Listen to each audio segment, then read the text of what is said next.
First, our main story this morning, what's likely to be the final chapter in the history of Woolworths will get underway today. 99 years after the chain appeared on Britain's high streets, more than 200 of its shops are to close today, with the loss of thousands of jobs. The rest will close by the 5th of January. Websites could be given cinema-style age ratings as part of a government plan to crack down on unacceptable content online. Conservationists at the National Trust say that for the second year in a row, British wildlife has suffered because of the weather. They say insects, birds and mammals have all had to cope with poor weather and a more unpredictable climate. Sarah Mukherjee reports.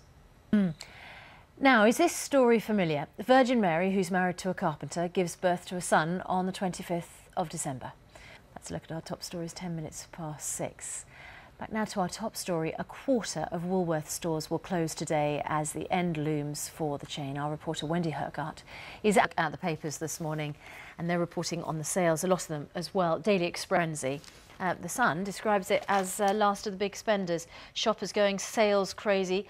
In some places, goods up to 95% off. And Wendy was mentioning that one store had taken a record 1 million in an hour's trading yesterday. It is 16 minutes past 6. You're watching Breakfast from BBC News. Let's bring you up to date with our headlines this morning. I'm joined now by Amanda, who has all the sports news. Very good morning. Good morning. It's been a great Christmas.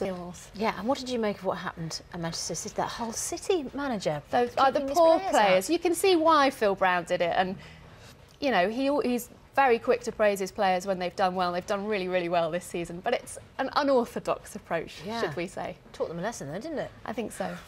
Amanda, thanks very much. See you later on. Now, the post-Christmas sales are in full flow, but often at this time of year, the longest queues are at the refunds tills. But just because you don't like a Christmas gift doesn't mean you have a legal right to get your money back. Each high street retailer has their own policy about what they will refund or exchange. So, Jenny Colshaw has been finding out what you are entitled to. That brings you right up to date with the main stories, 6:33. Now on Breakfast, Click takes a look back at 2008's finest moments in technology and innovation.